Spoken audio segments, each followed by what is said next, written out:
Maayong adlaw. Welcome to GP Pon Stories. Alam ko na mahirap talaga ang buhay ngayon. Ilang beses mo na sigurong naitanong sa sarili mo, kailan pa kaya ako makakaahon? Kailan matatapos itong hirap? Mahirap ang walang pera. Mahirap na gabi-gabi iniisip kung paano mababayaran ang mga utang.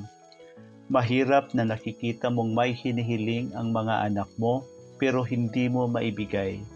At mas mahirap pa kapag ikaw mismo inuuna mo ang pangangailangan ng pamilya kaysa sarili mong kaligayahan. Pero mga kapards, tandaan mo ito, buhay ka pa at habang buhay ka pa, buhay pa rin ang pag-asa. Ang kahirapan, hindi yan ang katapusan ng kwento mo. Ang kahirapan, parang bagyo lang yan. Uulan, bubugso, babaha, pero hindi habang buhay. Darating din ang araw na sisikat ulit ang araw sa buhay mo. Ikaw na araw-araw nagsusumikap, ikaw na kahit pagod na pumapasok pa rin sa trabaho, ikaw na kahit nasasaktan, patuloy pa rin lumalaban para sa pamilya. Ikaw ang tunay na lakas. Huwag mong sukatin ang sarili mo base lang sa laman ng bulsa mo. Ang tunay na yaman nasa puso mo, nasa sipag mo, at nasa pagmamahal mo sa pamilya.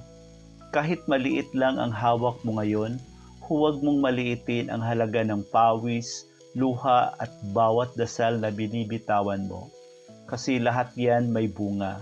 Baka hindi pa ngayon pero darating ang araw na ipapakita ng Diyos na may mas magandang plano siya para sa iyo.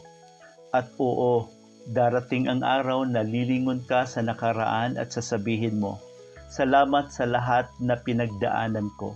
Dahil kung wala iyon, hindi ako magiging ganito ngayon. Mga kapards, huwag mong hayaang ang hirap ang magtapos ng mga pangarap mo. Magpatuloy ka lang, huwag kang bibitaw sa sarili mo. Itaas mo ang ulo mo kahit ilang beses ka nang nadapa. Dahil sa bawat pagbangon mo, isa ka na namang hakbang palapit sa tagumpay. At tandaan mo, hindi ka nag-iisa. Maraming Pilipino ang pareho ng laban mo. At kung magsama-sama tayo at magtutulungan, walang hirap na hindi natin malalampasan. Magpatuloy ka, pards. Hindi pa tapos ang kwento mo.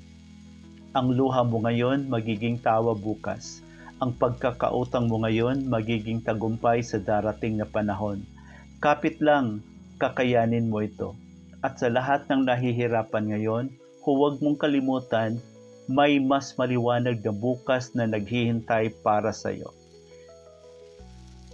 This is GP Pon Stories, an ordinary days